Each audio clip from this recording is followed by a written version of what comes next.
Hey, my name is Patrick Moffre, and I am the owner of Party USA LLC, based here in Tampa, Florida.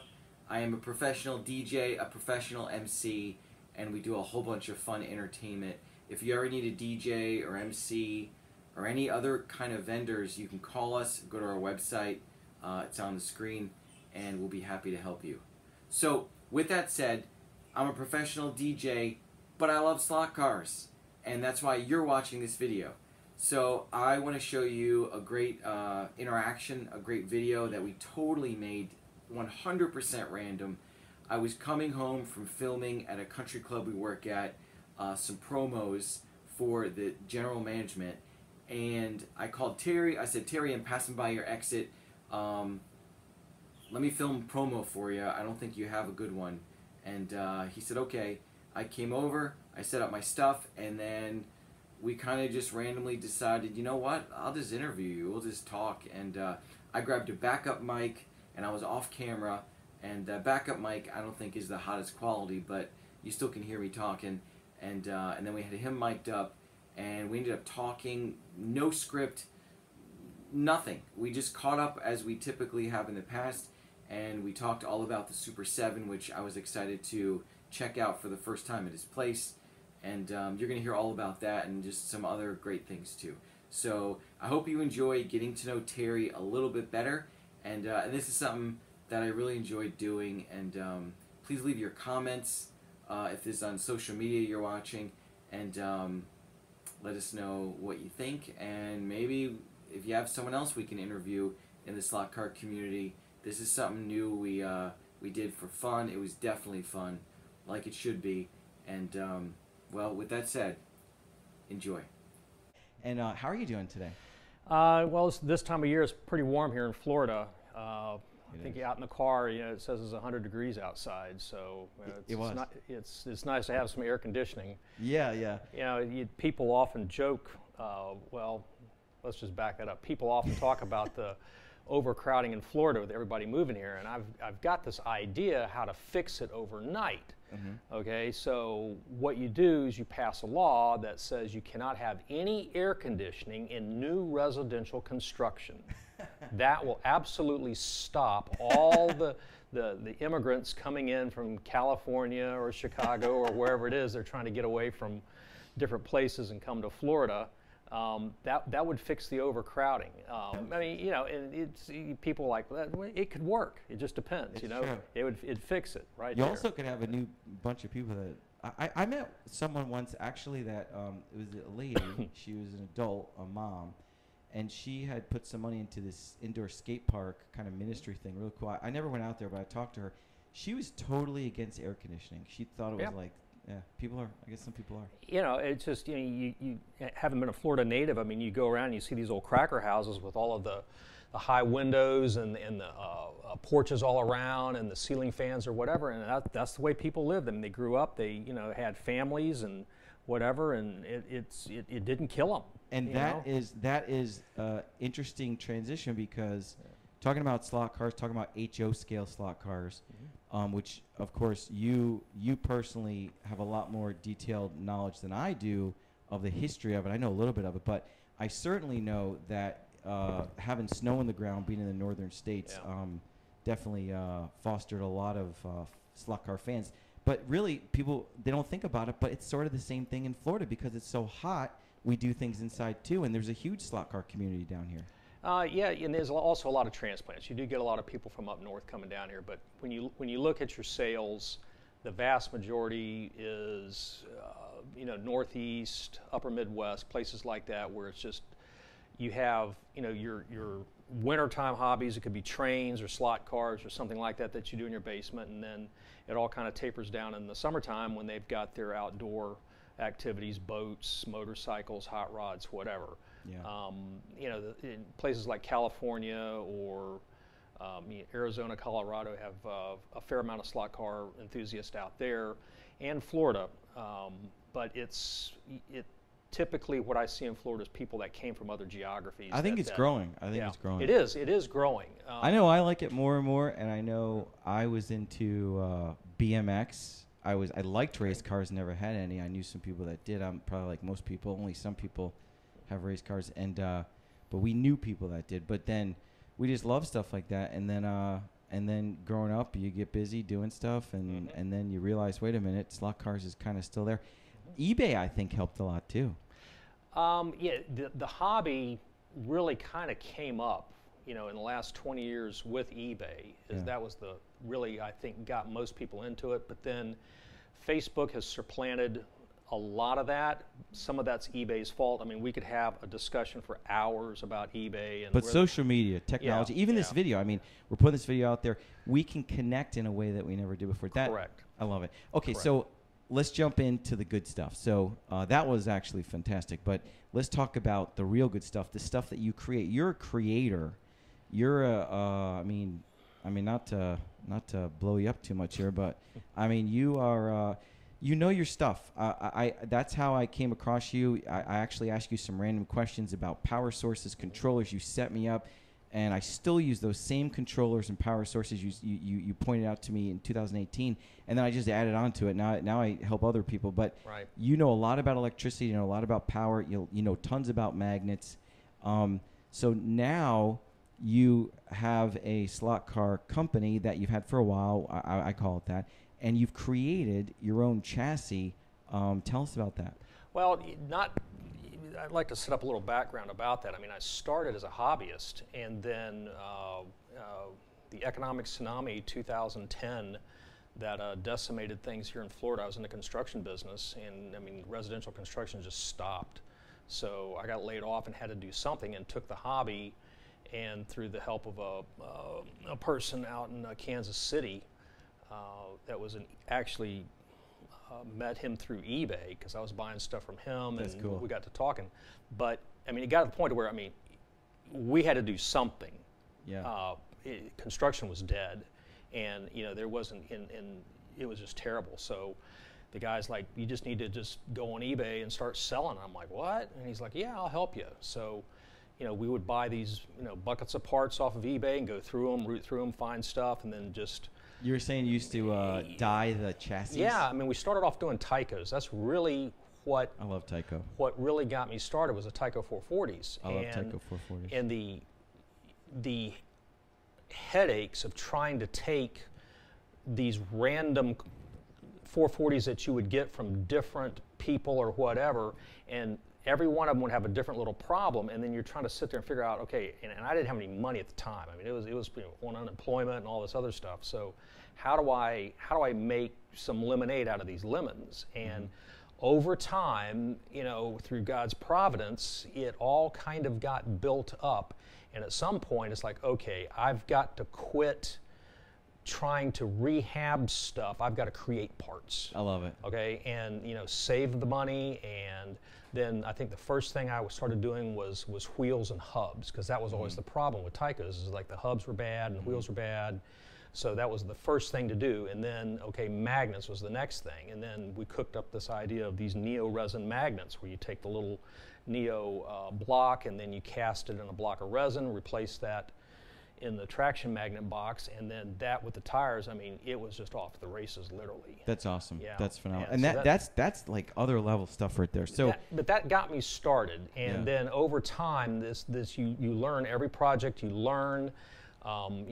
This didn't go well for whatever reason, and okay, so I need to watch out for this next thing I do. And then at some point, I got really frustrated with some of the high-end stuff and some of the people that were purveyors of products at the high end, and through here again some more providence, ran into Dan Cronin, and we cooked up Viper Scale Racing. So wow, that's awesome. We could talk about that for hours, how all that came about. Well, so you were a major player in his whole project? Yes. I mean, I kind of had an idea, and I called Dan and said, Dan, I got this idea to do this, and he was like, yeah, I've had this idea too. It's like, okay, fine, let's get together. And you got certain skills, I got certain skills and resources and whatever, and let's come up and create this thing and try to do business the right way. And he definitely does. He's great. And try to treat especially the dealers. Try to treat dealers correctly, and not necessarily have an agenda. There was a problem with a lot of the suppliers back at that like period. doing it for the love of the hobby, not to Well, just to make a that buck. too, but you have to. This is all about grocery money too. But Yeah. if you provide good products and good services at fair prices and get repeat customers, then all of that takes care of itself. Yeah. I mean, you have to first and foremost try to okay, I want to sell stuff that I would want to own. Right. Okay, is it perfect all the time? No, but I don't want to sell junk, and that's one of the things that got me going with the Tyco market.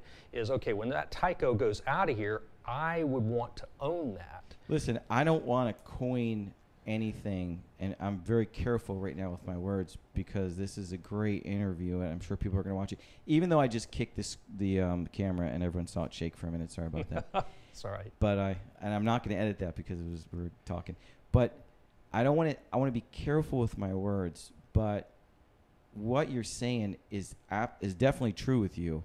From all my interaction with you, I've seen it with other people you deal with, and there's certain companies out there, maybe not now, but they have history of being like, for example, Apple. I'm not saying some people. I mean, I'm actually I'm a PC guy, but there's certain companies that they just do things different, and they just always are usually great. There's problems sometimes, but there's just a different level of quality where the quality really supersedes a lot of stuff, and it makes it so good. And I'm not trying to say you're the Apple of slot cars, because that's what I'm trying to be careful not to say. But we have a discussion about what people say about me. Guys, it's crazy. We got a little sidebar. I mean, one time a guy calls up and goes like, "You're the Godfather," and I'm like, "What? Really? Where did that come from?" Oh man, everybody says you're the Godfather up here. And I'm like, "What did I do?" I'm gonna have to put some music in this, you know.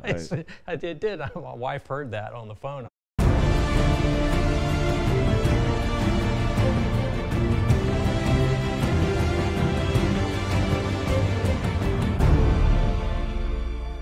Well, I called you my big brother before. I've said you're like a big bro to me, but you are to a lot of people, I'm sure. And that's true. And that's I don't want to make you blush. I think you're blushing, but maybe that was the sun in the boat the other day. I did get some sun here the other day.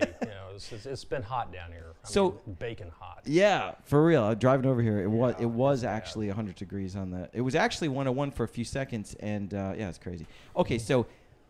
This has been a great, quick conversation. We weren't sure what we were going to talk about. We just kind of skimmed through a bunch of great stuff about just the history of how you got to where you are. Well, By the way, your track's awesome behind you. Oh, thank you.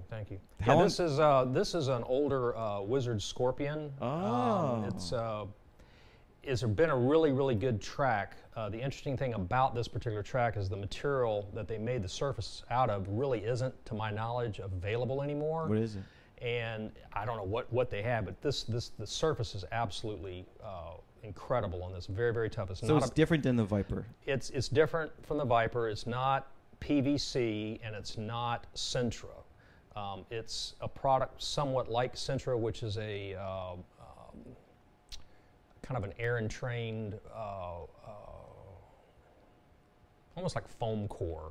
In a way, with a really tough surface. That's foam core. Well, it's kind of like that when you it's got a really hard surface, cool. but when you look at it on the profile, you can see these little air bubbles. It's real grippy. I know that. Stuff in it, but it's Definitely been a grips. really good track. And to Wizard's credit, I've had absolutely zero problems with this particular track. Absolutely zero from the day we put it up. And that's another example of quality. It's been really, really good. I love it. It's like elegance. I mean, but, to some degree. Yeah, when I turned the hobby into a business, then it's been a test bed when you test cars on it and whatever else. And so this has been a tool to kind of help improve the product line.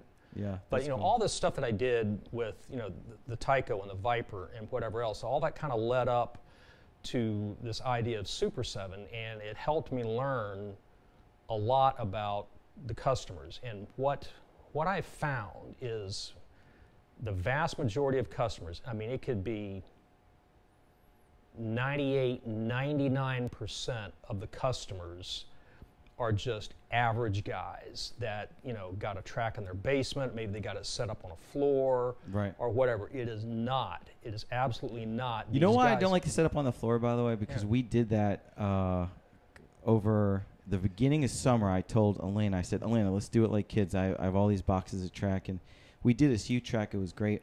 And then we were like picking hair. Even though it was a hardwood floor, it was clean. Yeah. I don't know where the hair comes from. It just does. It falls down. And I had to clean all my cars, Yeah. and I said, I don't know if I want to do that again. But like a lot of you guys watching, you see these other videos of, maybe a club environment where guys are racing, on these tracks or whatever else, and you think that that's the majority of hobbyists, and it really, really isn't. I mean, having a table like this and a nice track or whatever is actually a really, really small percentage. So It's then, true. once I saw that, customer feedback and learning from all my customers, then it's like, okay, and at one point in my building of the career, I did a lot of Lexan body painting, okay, because it was an outflow of the racing that we did. The club was a natural customer base, and then word got out and it sold a lot on eBay or whatever. But I learned after a point the majority of customers want to run hard bodies. They don't want to run Lexans. Well, it's more, I mean, it's, So I like Lexan a lot. You know that. It is. I mean, it does have its place. And then with Viper being a high performance platform, you definitely want to run a Lexan body on that to be able to wring the most out of the car. But the average guy, and I'm talking 95 to 98% of the market, is running hard body. They like the bodies. They like what it looks like.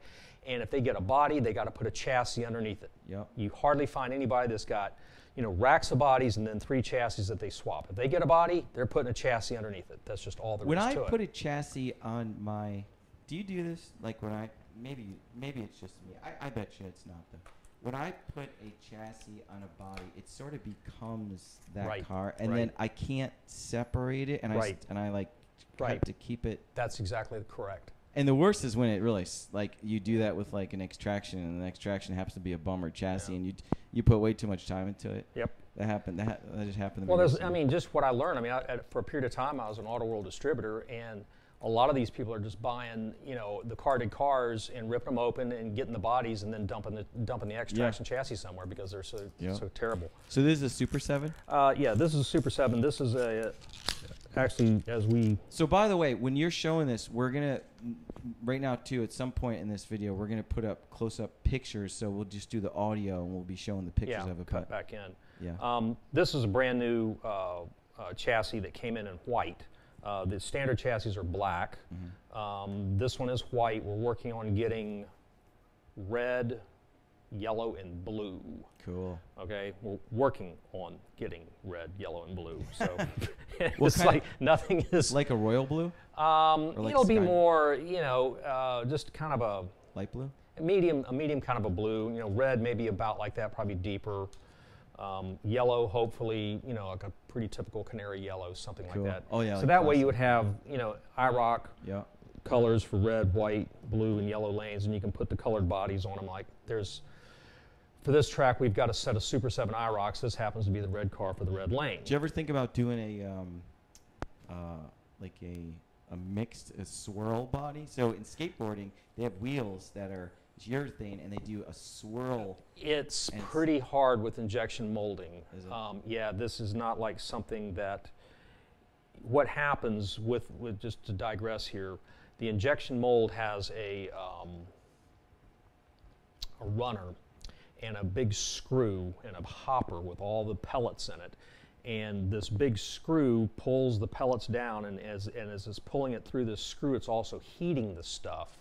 So it's molten. When it goes in as pellets, and I mean so it would just be a tone of the color. That screw could be say that long. So in that period of a couple of feet, is turned from pellets into injectable plastic. So if you had red, yellow, and blue pellets in there, then when it comes out, it's going to be some yucky, solid, barf color. It's like whenever you put chocolate ice cream and vanilla, it's chocolate. Yes, right. It'll be like that. So, that's it. But anyway, so what I thought about, and Vipers aren't complicated to put together by any stretch of the imagination, but there's a lot of little puzzle pieces. You have a separate end bell, separate motor, separate armature, separate magnets, all these little puzzle pieces that you've got to assemble, then put that into the chassis. Well, what we learned from club racing is that we were running what we call Viper hard body, where we would take the Lexan post, whack them off, and then put a clip on it and run a hard body. Well, you can't get away from physics with this. So you add all this weight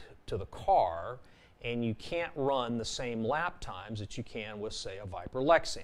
And then, of course, a lot of guys in the club because they're kind of, some of them can't drive too good, then we got to clip the voltage down. So now you're running Are you these going to things- name names? No. Oh. So now instead of running Lexan at 18 volts, you're running hard body at I'm 16 not one of those volts, people, by the way, right? just so you So I'm sitting there going, why am I wasting all this energy and then also retail price, Yeah. on creating this car that you really detuned to run a hard body on? Right. So then I got to thinking, like, okay, I'll bet you the basic chassis has got enough room in it to put a can motor. So then I started messing around and hacking stuff up and got a typical Mabuchi can motor, and we could probably show you. That is I could show you some samples here cool. later when we talk Yeah. about this.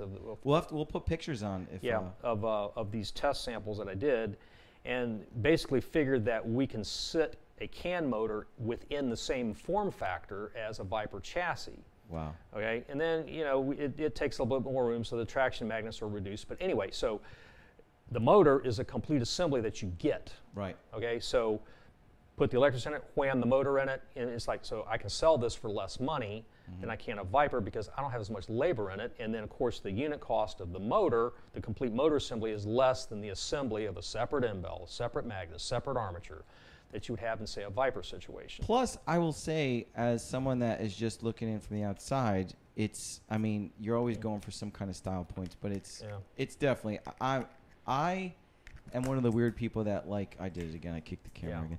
I'm one of the weird people that, like, Do I need to tape that to the floor? I think I need to tape my foot to the floor. We have duct tape out there. It's my foot. I need to glue it. We have plenty of duct tape. I gotta just not move Okay. until we're done. Then we'll be good. So I'm a weird person that likes Tyco HP7s. I'm gonna admit it on camera, and I love them. Yeah, that's a shame. I know, That's a but it's shame. the shoes that's the problem. But Yes. if you can get the shoes to work good, oh boy. Yep.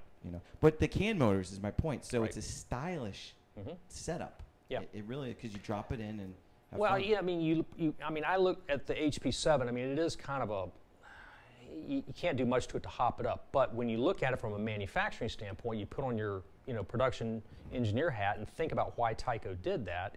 It's because it was a cheap, easy chassis to put together. Yeah, sure. And they could sit there and offer that at probably a much less retail price than they could a 440X2. Oh, yeah. And there were some things that they knew that they were going to, probably people are going to just buy the thing, leave it in a package or whatever for a piece of eye candy. Why put a real fancy chassis underneath it? Yeah. It's definitely a lightweight chassis. Yes. All right. So with that said, let's wrap up today and tell Okay. a little bit about the new chassis you have, and tell like give it a rundown of what it's got going on. Well, like I said, we talked about it. It's a very simple chassis in terms of the amount of puzzle pieces that it takes to put it together, and I think it's also more user friendly. I would take the back axle out, pop our little clip off, and then boom. Oh wow, look at that. See, it's that easy. Where if you do that on a Viper, Is that a you 6 can ohm? do that with a Viper, but when you push that motor out with a Viper, now you got a whole bunch of loose parts in your hand. And then when you get all that back together, you almost need a third hand to kind of hold it all while you stick it back in the car. Is that a 6 ohm motor? Yeah, it's 6 ohm armature. Those are really nice. Yeah. Those are actually those are similar to the. Yeah, I mean, the armature that's in the can motor is exactly the same as what the standard Viper 6 ohm armature is. Because Let's talk about the magnets. The track magnets on there are beautiful because that's the Super G. That's very similar. Yes, the form factor is very, very close to Super G. I mean, I would compare it more to like a can motor Super G car as opposed to Which is really cool. As opposed to a simplified Viper car. It's the form factor is closer to Super G. So what do you feel about the handling? Because I know this, everyone knows that races Super Gs, like how fun they are. Like this will be. I get questions all the time. People like, I got a Super G, I want to fix it up or whatever, and do all this stuff. And I was like, look, if you start adding up all your individual prices to make this Super G run really, really good or better than what it is, just buy a Super 7. You will not be disappointed. It will be everything that you want out of the Super G, and it'll actually run better. And to add to that, there was a guy in Massachusetts, and I just bought some Super Gs and some Indy cars, F1, and I actually asked him. He's very, very nice guy. God, I can't think of his name, or I name drop right now, but super nice. And 2 times I bought stuff from him, and he, I told him, I said, hey, I said, does it need new tires? When I was buying it through Facebook, and he said, well, actually, he goes, they're original tires, but they're in good shape, and I like to run it because it's classic, and that's kind of happened to me where I've gotten cars and I feel like I look back and I go, oh man, I should not have ripped that thing apart. I should have kept it because that was a classic. And that it's happening to me more now, where I'm like, I'm getting it, I'm keeping them, and it's like, it's fun even to run them a little bit, you know? The problem with Super G's, early production, the very first couple model years were really awesome chassis. The quality control was great. Oh, you don't like the tires on those? Yeah, the quality control was great and whatever, but you don't like the tire shape, the hubs rather. Yeah, the rear hubs is really a problem. But then as time went on, evidently they didn't keep the mold up very good. And the final production years, they were terrible, and the plastic was bad. And I've seen cases of cars, brand new, you open them up, and half the cars in the case, the chassis are cracked in the card. That's so sad. Yeah, in the card. So the mold, the plastic wasn't. Plastic wasn't any good. So and some are really good, like like Tycos, right? Like some of the Tycos. Yeah, and people can get these things, and it's like, look, it says you run the risk of, these old chassis cracking. With Super G Plus, it'll crack right behind the guide pin most of the time, or generally, pull this right here. Right back in here, in between the magnet box and the motor box, is where it'll crack, and there's no fixing it. You're not going to glue it back together. HP7s, I think HP7s will crack too. Right where they make the same chassis material that Super G Plus had. They use the same type as the HP7. I think if you that look old at stuff gets embrittled. So I tell people, like, just buy a Super 7. So let's talk about that for a sec. That's really good stuff. Like that's really a good thing to bring up. So brand new chassis. You are the creator of it. You decided what plastic it's getting made of. Nylon. So how does basic nylon? What's the? I'm just curious. Like that's a question that no one ever talks about. But what's the lifespan on something like that? Well, look at T-Jets.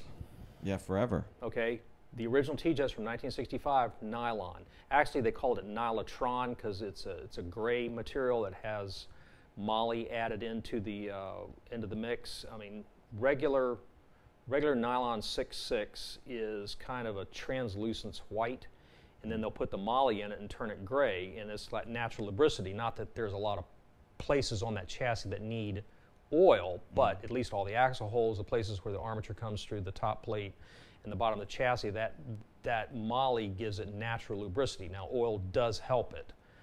That's pretty cool. Is that the same as the RPM gears? Is that the same theory? I'm unsure exactly what Roger uses on his. I think he does have some of them. The original is like a softer one that is Nylotron. Then he has another gray one that has got some additives in it to make it a little tougher. But I think generally when you see gray plastic, most of the time it's a Nylotron. And there's different brand names, but it's easier just to call it Nylotron. That is great stuff. Yeah. So, ladies and gentlemen, you can see the level of, like, just all the different things that are being touched here with this chassis and with what Terry does. And my goal today was I actually asked if I could stop over and say hello and interview him. I've talked to him many times. Every time I get educated, every time we talk about some great stuff. And folks, I just want you to go ahead and check out his website. You can call him anytime you want. You can email him. And by the way, this is not an advertisement. This is actually my love for Terry, and many people love Terry, all he's done in the community. And I literally happen to be filming another client doing a podcast type thing. So I asked Terry if I could stop by. He said yes, and I talked him into it. We had no idea what we were going to talk about today. This was totally random. And you can see I actually never really got to try the Super 7 yet, or really even get into it. You can see that's what this conversation was about. So we filmed it, and I love to stop over his house always. He has a great place and a great track too. And one of the few places in Florida that has a basement, by the way. Yes, I had a very interesting father-in-law. So that's amazing. I love it. Yeah, because he built the house. I love it. Well, Terry, I'm going to go ahead and wrap this up. And okay. I want to ask you, though, if you want to go ahead and just kind of I don't know, mention whatever you want about your website or whatever, so we can steer people to it as we hopefully they enjoyed the video. Right. And Okay, so it can be a little confusing. I have a regular website, HCSlots.com. That's more of an informational portal. There's a lot. Every time I put a YouTube video, it's automatically linked to that. So it's informational. It needs work. It's not perfect, and it's getting tough to find people to actually. that's what my wife says about me. Yeah, it's. I need to get that reworked, but it is what it is. Now, there is a regular. You might web. get solicitations, by the way. Yeah. You just basically gave a call for people. Yeah. Well, I mean, if you're a good web guy, Yeah. Email us. Yeah, I'll entertain it. But then the speed shop, for lack of a better description, is shop. It's definitely a speed shop. HCSlots.com. Definitely a speed shop. SHOP.HCSlots, plural.com. We will put that on the video too. You'll see that. And that's where all the parts are.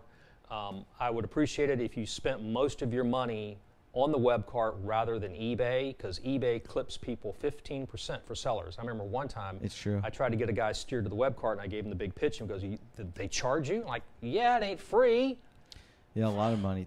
Yeah, 15%. By the time it's all said and done with all the little things they add on to it. So, but the web cart is designed to be, I think, a little bit better value than eBay, because eBay does have a high cost of doing business. So there's a couple of thresholds. If you spend $150, you get true free shipping. That's on me. It comes out of my end of the deal.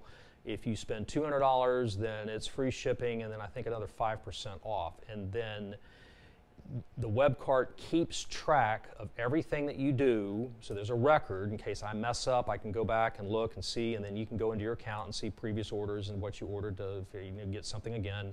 But you earn reward points. So for every dollar you spend, you earn a reward point or two, or I forgot what the value is. But during checkout on future orders, there's a little widget somewhere which says use reward points, and then boom, that helps net down your stuff. And every now and then I'll get a guy that's bought a lot of stuff, and it'll be $80, $90 order, and he's paid $5, And so, but that's fine. That's great. I rather do that, because that customer got a better value than eBay, and I still did better than the same dollars on eBay. It's kind of like when you do that, I kind of split that eBay penalty between myself. I don't have to pay that out of my pocket, and the customer doesn't have to pay as much as eBay. So it's a win-win. And actually, your prices are legitimately not high. Like when I look at your armatures, I do like the Lexan stuff. It's super cheap on your website, and the pins and stuff for all that. And then really everything is really well priced, in your shipping as well. And then it's true. So you already have great deals. I didn't. You know what? Yeah. I have to. I'm kind of shocked right now, because I don't think I've been collecting points, and we're gonna have to talk about that. We have to go back and search. I feel like I haven't been collecting points ever, actually. Yeah, I mean, a lot of people don't realize it is there. I mean, use them. I mean, on your next order, if you've been a standard customer, on your next order, go down. I'm shocked right now. And there'll be a little widget that says use reward points. Look at that, click it, and then that will net down your sales. I just need to get a free. You're leaving money on the table if you don't use your reward points. I think I'm going to leave here with a hat or something, so I feel like I didn't get ripped off. It's been, oh my gosh. Well, we'll talk about that. Okay, so with that said, ladies and gentlemen, thank you for watching. This has been a lot of fun. So much information. And if you have any questions, you can call Terry. I know for a fact. Try to make your calls during the week, maybe after 10 in the morning and say before 4 in the afternoon. I mean, I'll try to answer the phone between those hours. Don't call me on the weekends. Don't call me at night unless bones are broken and blood's spurting out. But also, with that said, if you email him, because this video might foster some phone calls. Yeah. Emailing him, he is very specific, just like you're taking your car to the garage, and he's really, and I've even sent stuff back or brought stuff over here. I think he looked at so. All that stuff's on the table. But Terry, thank you very much for letting me do this video for you, and we're gonna get it up online. And hey, ladies and gentlemen, thanks for watching. Keep slot car racing. My name is Patrick Moffre from Party USA, and we hope you enjoyed the video. Thank you, and have a great day. Thank you. Bye-bye. Okay, you're live right now. Okay. All right, B-roll. We're going to talk about Super 7 development. So this box here is the kind of the repository of all of the different ideas I had for Super 7. And we talked about that basically would a Mabuchi style can motor fit into a Viper or a similar type of Super G based chassis, and the answer was yes. So I just took the chassis and hacked it up and got the motor crammed in it. The issue I found though is that you need more space back here for this to go back in, so that I knew that, but the big test was here. Can the motor go in? So we designed the chassis, and you need to then have proof of concept parts. So then you 3D print these parts and start cramming your other ancillary parts into this thing to see if it'll work. One thing I discovered quickly, in order for all this to work correctly, you have to have a body clip, right? So we developed, this is actually a 3D printed Tyco body clip, and then we later injection molded the same type of clip. But the standard Mabuchi can motor, let me pull this back out, as you can see, is it's flat, right? And the original, these cars were in Tomy turbos and SRTs, and they had the body lugs molded into the side. So that wouldn't work if you wanted to make a chassis be able to digest all these different clips. So we had to take actual Mabuchi can motors, and I had a guy machine the sides of them down, and then I glued Viper motor magnets into the thing as a test bed, and then got our 3D printed chassis, popped those things in there, ran it around, and I'm like, this is going to work. This is going to work. So at that point, it's like, okay, Super 7's rocking and rolling. How hard can this be? Actually, it turned out to be really hard. I couldn't get, we went to the motor company and said, and I had all the design work or whatever, and it's like, hey, I know you make this standard Mabuchi style can motor. That's all, you know, this is a standard can motor. You can see how it's flat all around there. I know you make one of these. I need you to make me something like this that's stepped, you know, where I can get my body clips over it. And they didn't really want to do it. It was the craziest thing. It's like, really? I mean, it's not going to require much different. Yeah, I'll pay for the stamp for the metal and all this other stuff, but it uses the same end bell, the same motor. You put it together the same way, and they really weren't interested. Then COVID hit, and China, you know, was really in the toilet. Of course, everybody else was too. So midway 2020, you know, I kind of email them back a little bit. It's like, you know, I really like to get this back on there, and they're like, well, you know, I think we're interested now, because I guess they had no business. It's crazy. But COVID saved this project. That's awesome. It was really, I mean, this thing came to a grinding halt because I couldn't get the motor. The motor is what makes this thing work, because you have to have the clip system. And we actually, I had already developed the clips, and they were already on the market in anticipation of all this other stuff. So it's like, okay, how hard can this be? Sometimes kind of hard. Yeah. And then once I had the motors, I wasn't going to do the chassis until I had the motors in hand.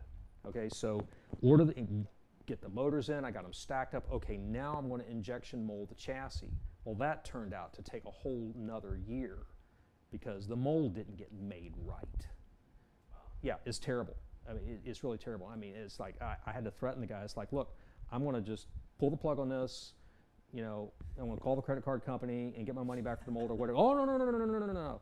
So then he went back to his mold maker, and I guess put the, you know, pressure on him, and we got the thing made, and it's perfect now. That's amazing. But just so you guys know, you know, there's a lot of 3D printed chassis in here from all kinds of different ideas, and like every one of these stupid things these aren't done on your little MakerBot things. These are like $50–$60 a piece. Wow. You know, injection molded high resolution stuff. So you learn that, you know, testing things that you know, they crack, you know, but this is the price of development. So all these actually work. Each one of them set up a little differently, trying different ideas during the development process to see what magnet package and different things I wanted to do to you know, make the final cut on this. So anyway, so that's